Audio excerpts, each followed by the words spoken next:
students, how are you all? I hope you are all fine.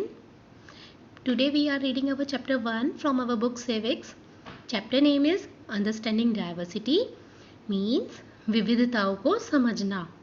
विविधता means बेटा आप इसे डिफरेंसेस में समझ सकते हैं कि हम सब में कितने डिफरेंसेस होते हैं. आपने अपनी क्लासरूम में भी देखो, आपको सब एक जैसे थोड़ी ना दिखाई देते हैं, नहीं दिखते ना. तो इस चैप्टर में हम यही पढ़ेंगे कि पीपल डिफरेंट कैसे हैं, मतलब हर कोई कैसे डिफरेंट, हम उसको ये कैसे कह सकते हैं कि वो हमसे डिफरेंट है. हम डिफरेंशिएशन उनके रीजनल पे करते हैं कि उनका रीजनल कैसा है, वो माउंटेन एरिया में रहते हैं या फिर प्लेन एरिया में रहते हैं, कि उनका कल्चर कैसा है, उनका रिलीजियस बैकग्राउंड कैसा है. इन सब चीज़ों से हम उन्हें डिफरेंट कहते हैं, है ना. ये जो डिफरेंट पीपल है, सबका अलग अलग बैकग्राउंड होता है, हर किसी की अपनी अलग रिलीजन होता है, अपना अलग कल्चर होता है, लेकिन हम फिर भी सब कहाँ रहते हैं, इंडिया में. और हम सब क्या कहलाते हैं, इंडियन. क्यों, ये एक इंडिया की बहुत ही, आप इसे इंटरेस्टिंग पार्ट कह सकते हो कि इंडिया के अंदर डिफरेंट डाइवर्सिटीज़ हैं, है ना. बहुत सारी अलग अलग विविधताएं हैं और फिर भी इंडिया क्या है, हमारे लिए एक है. बेटा ये 3 पिक्चर्स गिवन है, ये 3 चिल्ड्रंस ने ड्रॉ की है. क्या आपको ये सिमिलर लग रही है, एक जैसी लग रही है, नहीं लग रही है ना. अगर हम आपको क्लास में एम्प्टी बॉक्स गिवन है, इसमें बोलते हैं कि आप लोग पिक्चर ड्रा करो, अगर हम पिक्चर ड्रॉ करेंगे तो क्या ये ज़रूरी है कि सबकी पिक्चर एक जैसी होगी, नहीं ना. हर किसी का ड्राइंग स्टाइल भी अलग होता है, राइटिंग स्टाइल अलग होता है, हर किसी की अपनी अलग अलग स्टाइल है, हर किसी के पास अपना हर किसी का यूनिक ड्राइंग स्टाइल होता है ना. ज़रूरी नहीं है कि हम खुद भी, आप अपने आप को ही देख लो, आप क्लास में, आप 6th क्लास में कितने सारे स्टूडेंट्स हो, क्या आप सब एक जैसे दिखते हो, क्या आप सबकी एक जैसी लैंग्वेज है, क्या आपका सबका कल्चरल बैकग्राउंड सेम है, क्या आपका सबका रिचुअल सेम है, नहीं ना. क्या हम एक जैसा ड्रॉ कर सकते हैं, नहीं, ये सब पॉसिबल नहीं है. नाउ आप देखो, एक छोटा सा इन्होंने ब्लॉग दिया हुआ है. क्या हम घर पर एक जैसे कपड़े पहनते हैं, हम एक जैसी बातें करते हैं, क्या हम सबका एक फेवरेट स्पॉट हो सकता है. आप 2 फ्रेंड ही ले लो, आप और आपका फ्रेंड, आपके क्लास में से 2 फ्रेंड ले लिए हमने, तो आप दोनों ही बताओ आपस में कि क्या आप एक जैसे कपड़े पहनते हो, एक जैसी बिल्कुल जैसे सब बात करते हैं घर पे, ऐसे ही स्पीक करते हो सबके साथ. आपका भी वही फेवरेट स्पॉट है जो आपके फ्रेंड का है, ऐसा ज़रूरी है. वो भी घर पे वही बुक पढ़ता है जो आप पढ़ते हो. तो ऐसा हो सकता है कि इन 4 पॉइंट्स में से 2 पॉइंट्स आपके सिमिलर हो, लेकिन सारे के सारे सिमिलर हो नहीं. इसकी प्रोबेबिलिटी बहुत ही कम है ना. आप में से बहुत सारों की डिफरेंट लैंग्वेज होती है, बट सब में सिमिलरिटीज़ नहीं होती हैं, सब कहीं ना कहीं डिफरेंट होते हैं, लेकिन फिर भी आप एक ही क्लास में, और आपको क्या कहा जाएगा, स्टूडेंट्स कहा जाएगा, है ना. आपको आपके क्लासमेट से डिफरेंट क्यों कहा जाता है, हम कैसे डिफरेंशिएशन करते हैं आपके फेस से. मोस्टली फेस देखकर ही तो पहचानते हैं हम कि आप ये हैं, आप ये हैं. अब आगे दे रखा है हमें मेकिंग फ्रेंड्स कैसे बनाते हैं. क्या आपको इजी लगता है फ्रेंड बनाना, और इजी तो है, लेकिन अगर वो आपसे बहुत ज़्यादा डिफरेंट हो तो आप कैसे फ्रेंड बनाएंगे. ये एक स्टोरी है, इसमें एक चीज़ गिवन है. मुझे एक बहुत ही, अब ये स्टोरी 2 बॉयज़ की है जिनका नाम सेम है, दोनों का ही नाम सेम है. चलो मैं आपको लाइन वाइज बताती हूँ ये कैसे स्टोरी जनरेट की है, मैं बताती हूँ आपको. देखिए, एक लड़का न्यूज़पेपर बेचता है जनपद पर, कहाँ पर, ट्रैफिक सिग्नल पर. वो लड़का हिंदी में भी बोलता है, उसके कपड़े फटे पुराने से हैं, न्यूज़पेपर बेचता है और वो हिंदी इंग्लिश में दोनों में बोलता है, ठीक है. वो जो साइकिल पर है एक लड़का, आप देख रहे हो पिक्चर में, वो लड़का उससे कहता है कि तुम मुझे हिंदी का न्यूज़पेपर दो. तो वो लड़का जो न्यूज़पेपर बेचता है वो कहता है, हिंदी, आपको हिंदी आती है. वो कहता है हाँ, मुझे हिंदी आती है, क्योंकि मेरे स्कूल में एक सब्जेक्ट था मेरा हिंदी. तो जो न्यूज़पेपर बेचता है वो पूछता है सब्जेक्ट क्या होता है, स्कूल क्या होता है, ठीक है. इतना कहते ही लाइट्स जो है ट्रैफिक सिग्नल पे चेंज हो जाती है, वो अपनी साइकिल लेकर आगे चला जाता है. नेक्स्ट डे क्या होता है, वो फिर आता है, वो कहता है भैया, वही बाइसिकल वाला, और जो न्यूज़पेपर बेचता है वो कहता है भैया आप बताइए ये सब्जेक्ट क्या चीज़ है. उसे न्यूज़पेपर देता है और कहता है, पूछता है आप बताइए सब्जेक्ट क्या चीज़ है, ये मुझे बताइए कि ये सब्जेक्ट क्या चीज़ है। वो सब्जेक्ट को भी थोड़ा अलग से साउंड कर रहा था। अलग से साउंड क्यों कर रहा था बेटा? क्योंकि वो कभी स्कूल नहीं गया था और इंग्लिश का वर्ड था वो, तो उसकी टंग पर वो सब्जेक्ट थोड़ा डिफरेंट लग रहा था। वो बोलते हुए सब्जेक्ट को थोड़ा स्ट्रेंजली बोल रहा था। वो पूछता है कि सब्जेक्ट क्या चीज़ है? वो कहता है मैं बताता हूँ सब्जेक्ट क्या होता है, क्या तुम कभी स्कूल गए हो? तो वो कहता है मैं तो जब छोटा सा था, जैसे जैसे मैं बड़ा हुआ तब से मैं न्यूज़पेपर बेचता हूँ। पहले मैं अपनी मदर के साथ आता था न्यूज़पेपर बेचने के लिए, और अब मेरी मदर वो पूछता है कि तो आपकी मदर कहाँ गई अब? बाइसिकल वाला पूछता है कि आपकी मदर कहाँ गई अब? वो कुछ बताता है कि मेरी मदर मेरठ, इतने में ही सिग्नल ग्रीन हो जाता है और वो अपनी बाइसिकल लेके चला जाता है। नेक्स्ट डे वो फिर मिलता है वो रैग्ड बॉय। वो पूछता है, वो उसे आते ही बताता है बाइसिकल वाले से कि मेरा नाम समीर है। तो बाइसिकल वाला भी कहता है कि मेरा नाम भी समीर है। वो और उसकी बाइसिकल ना वोबल हो जाती है, थोड़ी लड़खड़ाने लगती है जब वो एकदम से सडनली से सुनता है ना कि मेरा नाम भी समीर है। तो वो कहता है आपको पता है हनुमान जी के फादर का नाम समीर है। समीर, तो जो रैग्ड बॉय है वो अपने आप को ऐसे मेंशन करता है।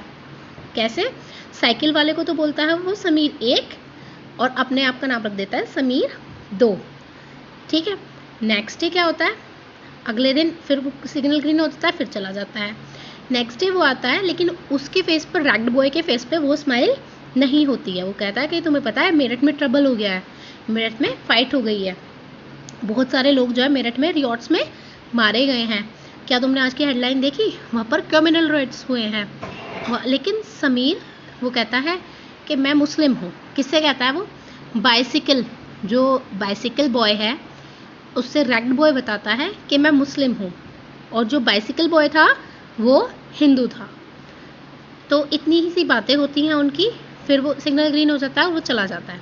नेक्स्ट डे वो बाइसिकल बॉय देखता है कि वहाँ पर उसे कोई नहीं मिलता, क्रॉसिंग पर कोई भी नहीं है वहाँ, ना कोई न्यूज़पेपर वाला है, ना हिंदी वाला, ना इंग्लिश वाला, और ना ही वहाँ पर समीर 2 है, क्योंकि रैग्ड बॉय ने अपना नाम समीर 2 रखा था ना। अब जब समीर 1, देखो समीर 1 कैसी फैमिली से था? हिंदू फैमिली से था, और वो इंग्लिश भी जानता था और हिंदी भी जानता था।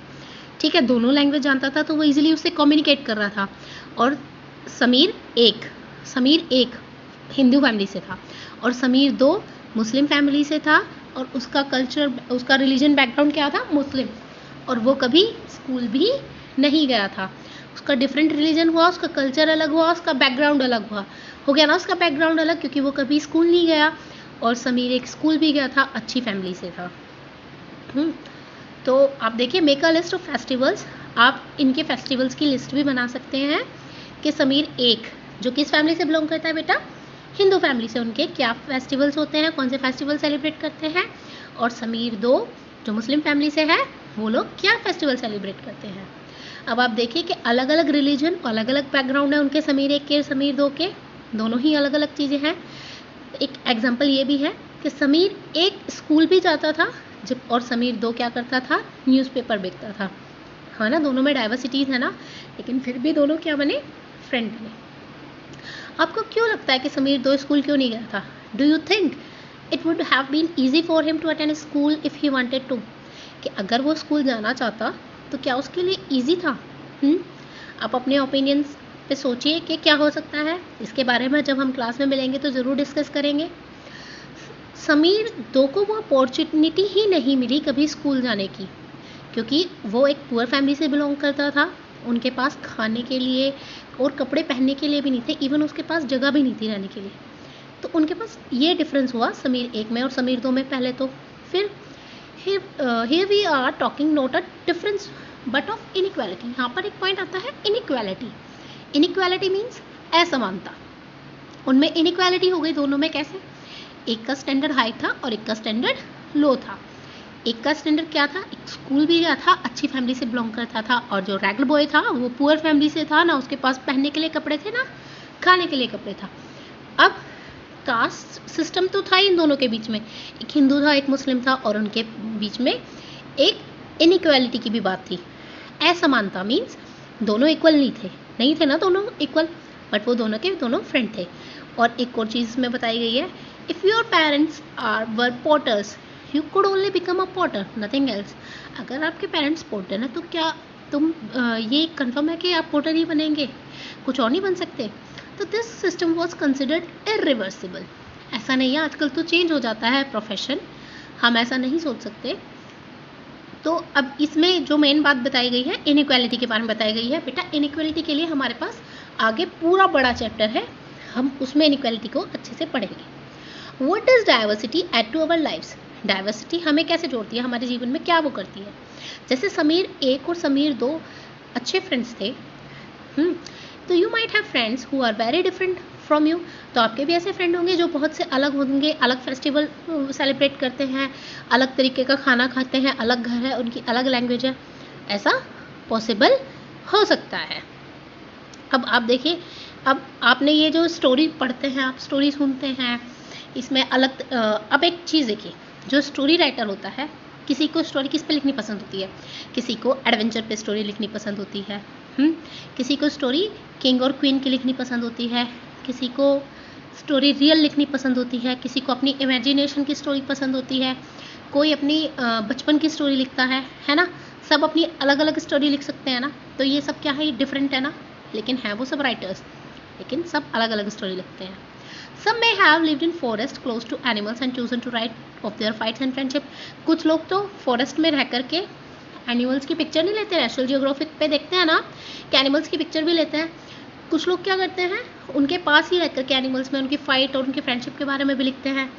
और ये मैं आपको बता ही चुकी हूँ कि किंग और क्वीन के बारे में भी लिखते हैं।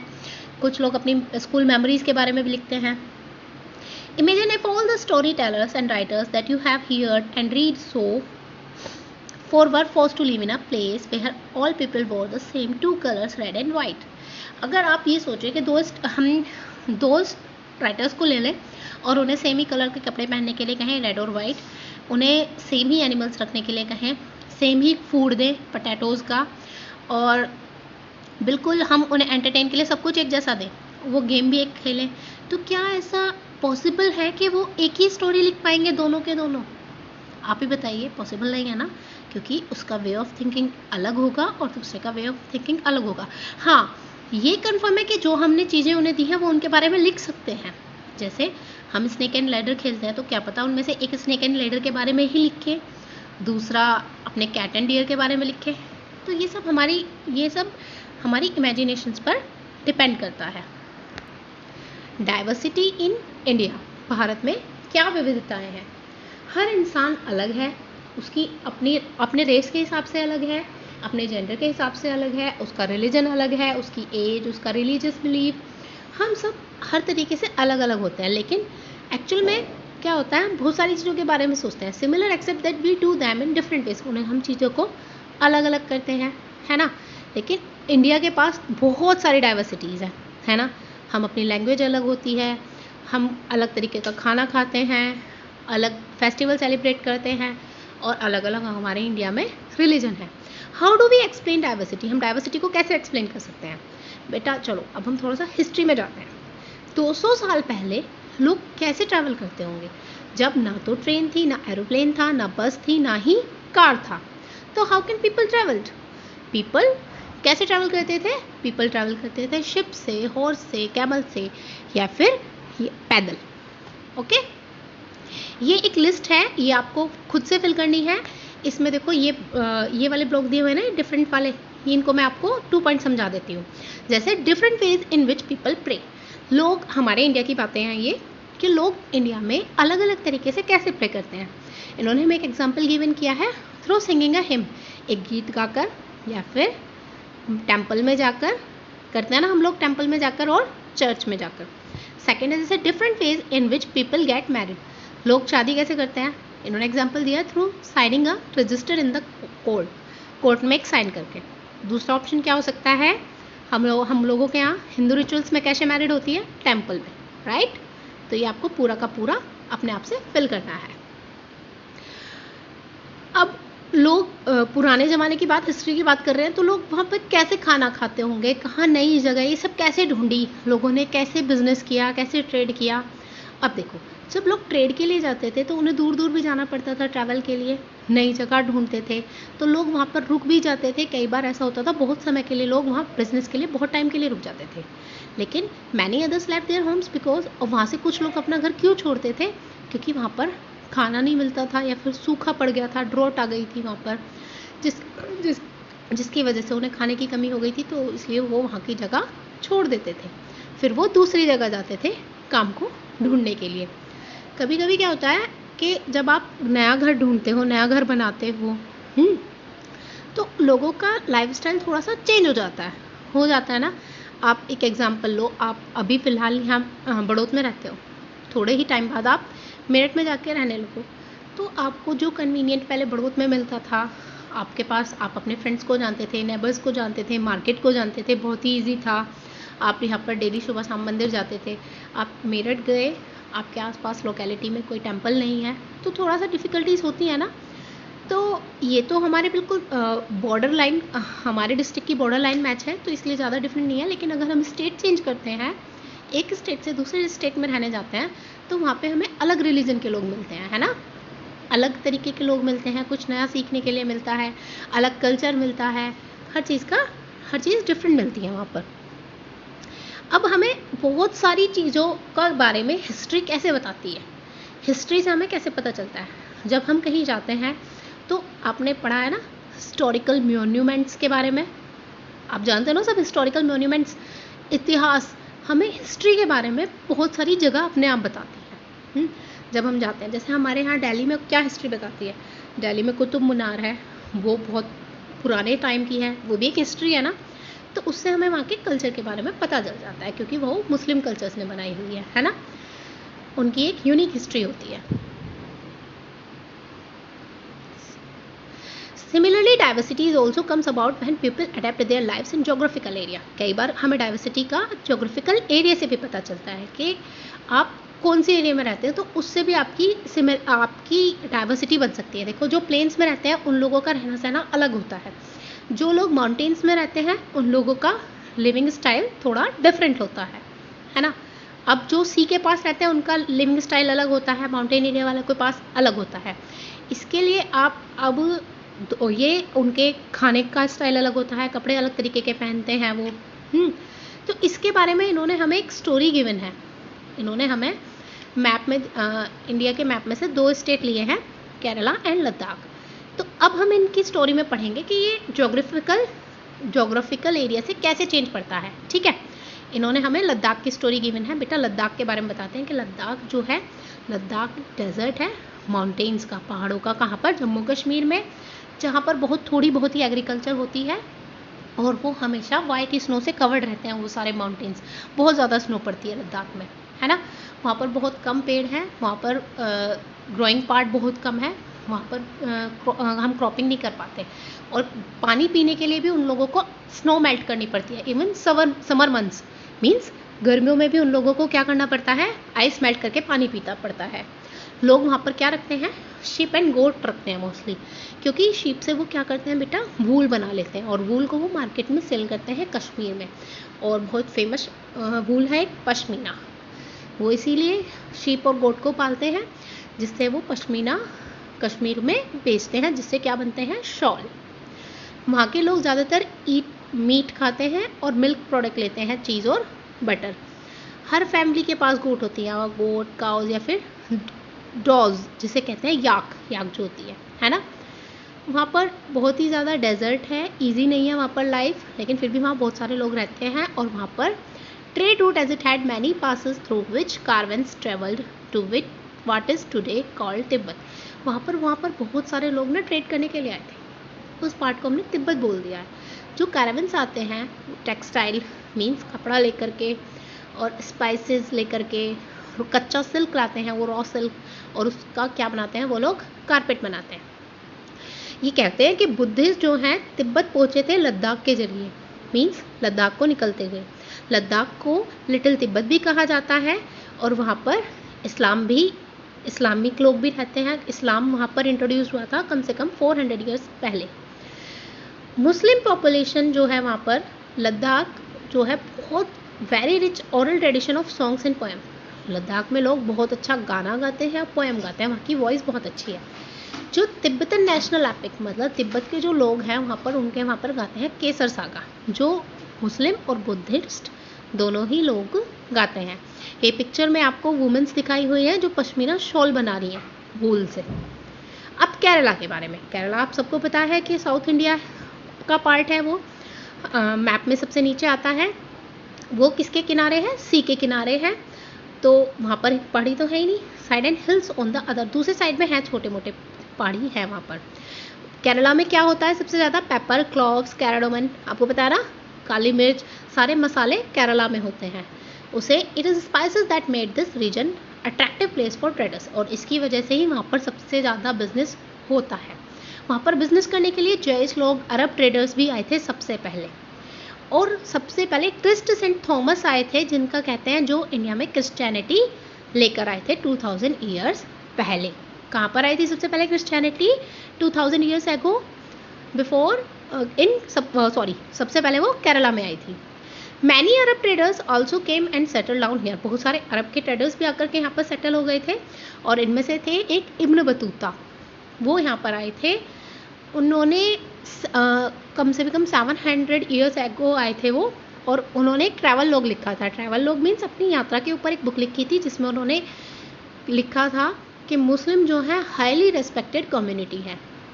वो केरला आए थे वो सबसे पहले, फिर उन्होंने अपने ट्रैवल के बारे में लिखा, और उसमें उन्होंने सबसे पहले मेन बात क्या लिखी कि मुस्लिम हाईली रेस्पेक्टेड कम्युनिटी है। पुर्तगाल से भी इंडिया आए थे लोग, तो पोर्तुगीज़ ने सबसे पहले, एक फेमस पोर्तुगीज़ हैं जिनका नाम है वास्को ड गामा, जिन्होंने इंडिया आने के लिए सी रूट फाइंड किया था। कहाँ से? इंडिया फ्रॉम यूरोप से आए थे वो, और उन्होंने सबसे पहला सी रूट फाइंड करा था इंडिया आने के लिए। अब बहुत सारे हिस्ट्रिकल इन्फ्लुएंसेस होते हैं, जिससे अब हमें क्या पता चला, केरला की हिस्ट्री हमने जानी तो उससे हमें क्या पता चला कि केरला के अंदर बहुत सारे रिलीजन हैं, जुडाइज्म, इस्लाम, क्रिश्चियनिटी, हिंदुज़्म और बुद्धिज्म। ठीक है, केरला के अंदर कितनी सारी डाइवर्सिटी हुई। एक फेमस पॉइंट ये भी है, जो केरला में फिशिंग नेट यूज़ करते हैं केरला के पीपल, वो उस फिशिंग नेट को, चाइनीज़ नेट है वो, उसको वो चीना वाला कहते हैं। जो वहाँ के बर्तन हैं, चाइनीज़ बर्तन जो यूज़ करते हैं, फ्राइंग पैन वगैरह, उन्हें वो चीना चट्टी कहते हैं। वो लोग विश्वास करते हैं चाइना को चीन कहने में। वहाँ की सॉइल बहुत फर्टाइल है, और वो वहाँ पर सबसे ज़्यादा किस चीज़ की क्रॉपिंग करते हैं? राइस की। ठीक है, वहाँ के लोग क्या खाते हैं सबसे ज़्यादा? Rice, fish and vegetables. Fish इसलिए क्योंकि वहाँ पर सी ज़्यादा है, तो वहाँ पर सबसे ज़्यादा लोग फिशिंग भी करते हैं। और केरला का सबसे फेमस फेस्टिवल है ओणम फेस्टिवल, और उस फेस्टिवल पर वो क्या करते हैं? बोट रेस करते हैं। अब हमने केरला और लद्दाख के बारे में पढ़ा, उनके डिफरेंट ज्योग्राफिकल स्टाइल हमें पता चले कि एक माउंटेन एरिया है ना, वहाँ पर स्नो पड़ती है, और एक क्या है? सी एरिया है। वहाँ के लोग क्या खाते थे? मीट, मिल्क, ये चीज़ ये खाते थे। कहाँ के? लद्दाख के। और यहाँ के लोग क्या खाते थे? केरला के लोग पीपल फिश एंड राइस। और यहाँ पर हमने केरला के बारे में पता चला कि यहाँ पे चाइनीज़ लोग भी आए थे, अरब पीपल आए थे, ये सब हमें इनकी हिस्ट्री से पता चला। The influence of diverse culture not merely a thing of the past, our present lives are all about moving from place to place for work. With each move, our cultural tradition and way of life slowly become part of the new place we are in. अब देखो, आपको केरला से ही पता चला लोग किस लिए आए थे? ट्रेड करने के लिए आए थे, बिजनेस करने के लिए आए थे।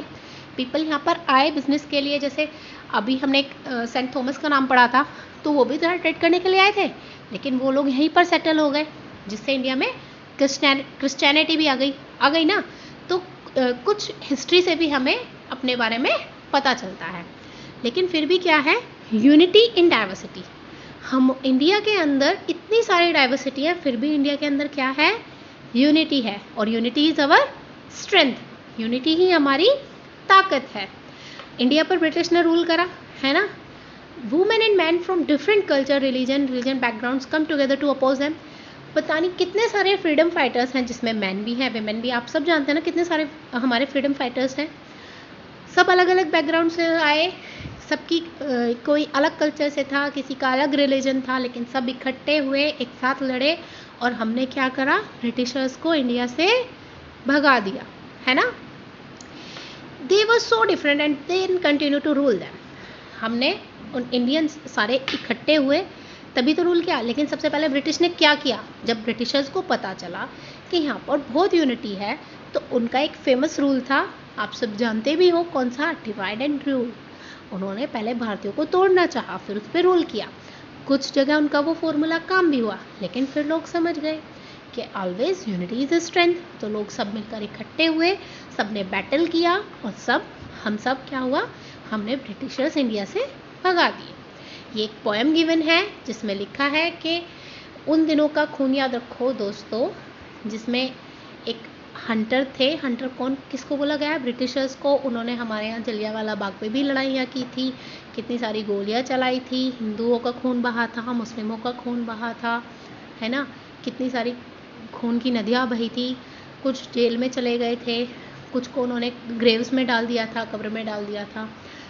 ये सब इनके बारे में एक पूरी स्टोरी है, ये IPTA की एक स्टोरी गिवन है, पोएम। एक सॉन्ग था जलियांवाला बाग, जो कि अमृतसर में गाया गया था, जहाँ पर सब इकट्ठे हुए थे और वहाँ पर जनरल डायर ने ओपन फायर करा दी थी। वहाँ पर बहुत सारे लोगों को मार दिया गया था, जिसमें हिंदू भी थे, सिख भी थे, मुस्लिम भी थे, पता नहीं कुछ रिच थे, कुछ पुअर थे, सब इकट्ठे हुए थे ब्रिटिशर से प्रोटेस्ट करने के लिए। और this song was compose and sung to honour the memory of those brave people. और ये गाना उनकी याद में गाया गया था, है ना, जो जनरल डायर ने, ब्रिटिशर ने हमारे जलियांवाला बाग पे गोलियां चलवाई थी ना, जहाँ पर हमारे बहुत सारे लोग मिले थे, मर गए थे। तो ये गाना उनकी याद में गाया जाता है। कुछ सॉन्ग्स और सिंबल्स हैं जिनसे हमें क्या पता चलता है, फ्रीडम स्ट्रगल पता चलता है। और कुछ स्लोगन्स भी हैं, आप लोगों को बताना, तुम मुझे खून दो मैं तुम्हें आज़ादी दूंगा। इसमें एक पिक्चर दिखाई हुई है पंडित नेहरू की, जो इंडिपेंडेंस डे पे क्या दे रहे हैं, एक स्पीच दे रहे हैं। Do you know the story of Indian flag? क्या आपको इंडियन फ्लैग की स्टोरी पता है? ये क्या सिंबल है इसका? Was the symbol of protest against the British by people everywhere. ये एक सिंबल है जहाँ पर लोगों ने ब्रिटिशर्स को प्रोटेस्ट किया था। एक बुक है पंडित जवाहरलाल नेहरू की, द डिस्कवरी ऑफ इंडिया। इसमें उन्होंने कहा है, Indian unity is not something impose from the outside, but rather it was something deeper and with in its fold the widest tolerance and belief and custom was practised and every variety acknowledged and even encouraged. इसमें उन्होंने बोला है, एक exact meaning नहीं है ये, मैं आपको वर्ड टू वर्ड तो इसका मीनिंग नहीं बता रही हूँ, आपको मैं ऐसे ही बता रही हूँ बेटा। इसका मतलब ये है कि पंडित नेहरू ने कहा है कि भारतीय इतने आसान नहीं है कि कोई भी आएगा और उन पर रूल कर लेगा। हम लोगों के अंदर पेशेंस है, हम लोग विश्वास रखते हैं और हम सब एक हैं, तो हमें कोई इजीली नहीं हरा पाएगा। It was Nehru who coined the phrase unity in diversity to describe the country. हमारे इंडिया को पंडित नेहरू ही थे जिन्होंने यूनिटी इन डाइवर्सिटी भी नाम दिया था, कि हमारी विविधताओं में भी एकता है। मतलब हमारे यहाँ अलग अलग कल्चर है, पर फिर भी हम सब एक हैं। आप इंडिया के नेशनल एंथम को देख लो, जो रविंद्रनाथ टैगोर ने बनाया था, यूनिटी ऑफ इंडिया, उसमें ही आपको यूनिटी ऑफ इंडिया दिख जाएगा। उसमें बहुत सारे वर्ड अलग अलग स्टेट से लिए हुए हैं, मतलब अलग अलग लैंग्वेज के वर्ड उसमें यूज़ किए गए हैं हमारे इंडिया की यूनिटी को शो करने के लिए। Our chapter is complete. Thank you all.